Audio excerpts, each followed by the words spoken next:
नहमदुहु व नसल्ली अला रसूलिल करीम अम्मा बाद फ़ाऊज़ु बिल्लाहि मिनश शैतानिर रजीम बिस्मिल्लाहिर रहमानिर रहीम। अस्सलामु अलैकुम व रहमतुल्लाहि व बरकातुहू। कुरान और दीन चैनल में आप तमाम लोगों को खुशामदीद कहती हूँ। आज हम जो हमारा कल की कहानी थी उसका हिस्सा दोम जो है हम कवर करेंगे। पहले हिस्से का हवाला देती चलूँ कि उसमें मैंने बताया था कि 3 लोगों की कहानी थी। रसूल पाक सल्लल्लाहु अलैहि वसल्लम बनी इसराइल की कहानी सुना रहे थे जिनमें उनकी आजमाइश थी और उनकी नाशुक्री को देखा गया था कि वो कितने नाशुक्र हैं और उनके साथ क्या हुआ। तो सबसे पहले शख्स की कहानी मैं बता रही थी कि जब उससे ऊँट मांगा गया तो उसने ऊँट देने से इनकार करने पे क्या जवाब दिया। तो आइए जानते हैं। इस वीडियो को शुरू करने से पहले आप तमाम लोगों से रिक्वेस्ट करना चाहती हूँ कि अगर अभी तक आपने मेरा चैनल कुरान और दीन सब्सक्राइब नहीं किया तो जल्दी से सब्सक्राइब करके बेल आइकन को दबा दें ताकि इस तरह की कहानियाँ, इस्लामिक वीडियोज़ और वज़ाइफ आप तक नोटिफिकेशन में पहुँच सकें। अगर आप नहीं जानते कि इसका पहला हिस्सा क्या था तो नीचे दिए गए डिस्क्रिप्शन में आप हासिल कर सकते हैं इसकी लिंक, तो आप जान सकते हैं इस कहानी का पहला हिस्सा।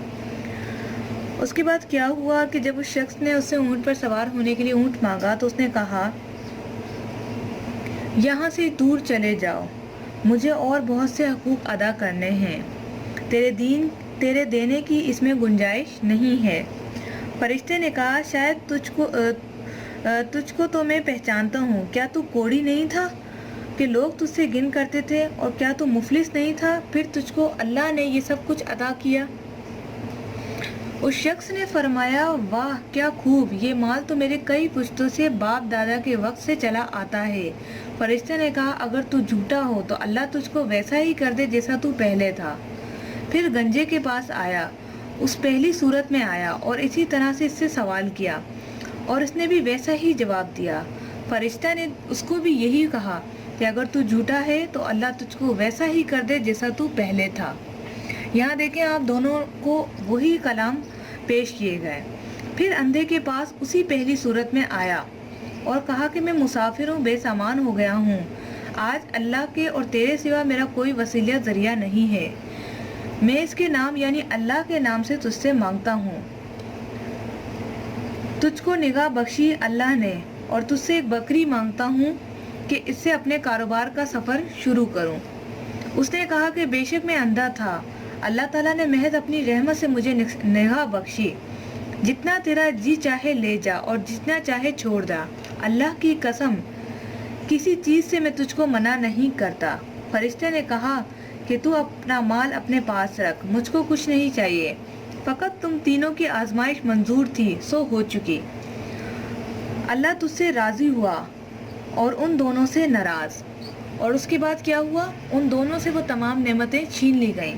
इससे फ़ायदा और हासिल हमें ये हुआ कि ख्याल करना चाहिए कि उन दिनों को नाशुक्री का नतीजा मिला कि तमाम नेमत छिन गई और जैसे थे वैसे ही रह गए और खुदा उनसे नाराज़ हो गया। दुनिया और आखिरत दुनिया में नामुराद रहे और उस शख्स को शुक्र की वजह से क्या औज़ मिला कि नेमत बहाल रही और अल्लाह ताला भी उससे खुश रहा और राज़ी रहा और दुनिया और आखिरत दोनों में शादोबात और मुराद रहा। तो हमें हमेशा अल्लाह ताला की शुक्रगुजारी करनी चाहिए। झूठ, गिबत, चुगली और अपनी तरफ से जो बातें बना के लोग बातें करते हैं कि हमारे दादा परदादा, इससे परहेज़ करना चाहिए। हर शख्स पहले अमीर होता है, फिर गरीब होता है, फिर अमीर होता है, फिर गरीब होता है। ये सब उस पर आजमाइशें आती हैं। लेकिन अगर हम इस तरह के झूठ और इस तरह की बातें करने लग जाएं कि अल्लाह ताला ने हमें जो है पुश्तों से अमीर रखा है, तो ये बहुत ही गलत बात है। ये वक्त हर किसी पर आता है, हमें अल्लाह ताला की नाराज़गी से, उसके अजाब से और उसके गज़ब से बचना चाहिए। आज के लिए इतना ही, मिलते हैं नेक्स्ट वीडियो के साथ। बहुत सारा ख्याल रखिएगा। अस्सलामु अलैकुम व रहमतुल्लाह।